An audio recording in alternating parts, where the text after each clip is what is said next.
Maka nanti ketika dia tidak hafal Fatihah ya diganti dengan itu. Tadi tidak bisa baca misalkan ya, tadi tidak bisa baca. Kan tadi tahapannya baca dulu. Ya. Kalau tidak bisa baca baru diganti dengan 7 ayat Quran yang jumlah hurufnya tidak kurang dari jumlah huruf Fatihah.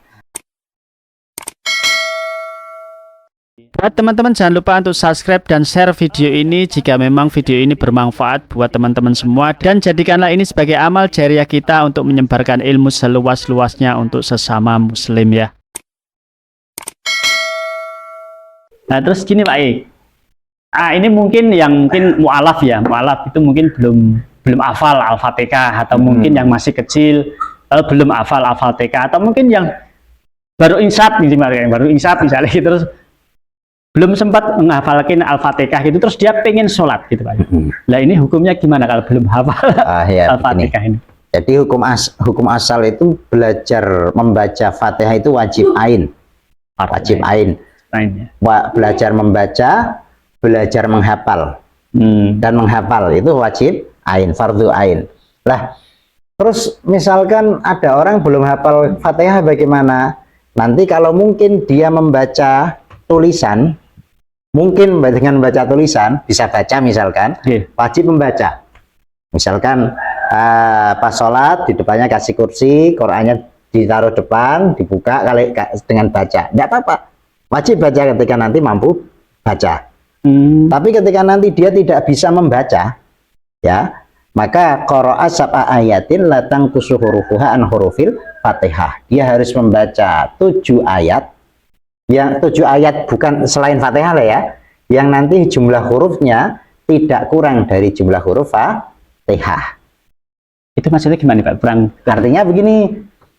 Ada orang tidak hafal Fatihah, tapi hafal surat-surat pendek yang lain, misalkan An-Nas, Al-Falaq, Al-Ikhlas, misalkan.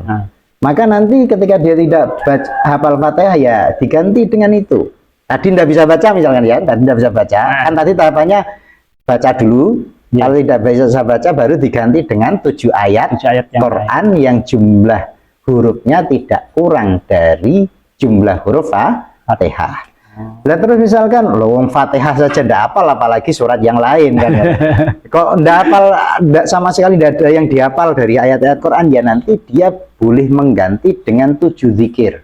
7 zikir yang jumlah hurufnya tidak kurang dari jumlah huruf Fatihah. Misalkan subhanallah walhamdulillah wala ilaha illallah akbar, diulang-ulang 7 misalkan. Nah, terus misalkan wah, zikir juga tidak ada yang hafal misalkan. Tidak ada yang hafal.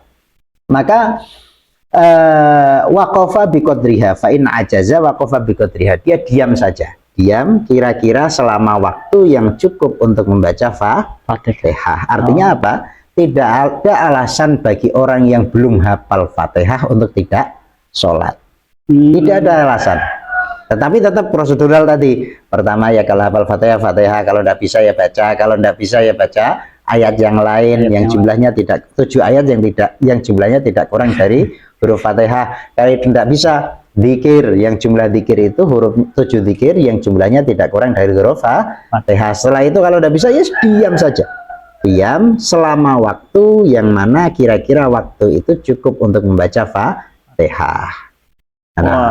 Tentunya diniati dengan ini sholat menghadap ke Allah ya Pak. Iya, tetap diniati sholat. Jadi memang Islam itu nikmat, menurutku ada solusinya lah gitu loh. Dari nggak bisa baca Al-Fatihah boleh dengan baca lihat buku, kita baca boleh. Kalau misalkan belum bisa baca hafal yang lain, kita baca yang lain. Terus misalkan kok yang lain juga belum hafal, kita boleh zikir tadi. Kalau mungkin zikir yo ra iso kebangetan supaya menang tak ra iso masa ya. Jadi ini Pak Haji, tapi ada satu yang saya garis bawahi tadi. Masalah itu kalau kita baca ya, sholat sambil baca tadi kok tadi baca gini. Misalkan lah, kita bacaannya ternyata pas ada angin atau apalagi pas angin gitu. Bacaannya Al-Qur'annya itu terus nutupi misalnya. Otomatis kan kita nyari lagi.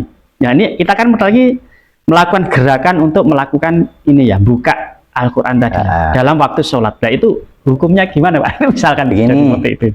Kalau posisinya berdiri ini yang masalah, karena harus bungkuk. Nah, ini yang masalah. Ya kalau posisinya pas bukanya sambil duduk tidak masalah. pas duduk misalkan posisi apa mushafnya agak bawah ya, buka saja begini, nah enggak masalah. Yang membatalkan sholat kan 3 kali gerakan mutawali, 3 kali gerakan yang berturut-turut.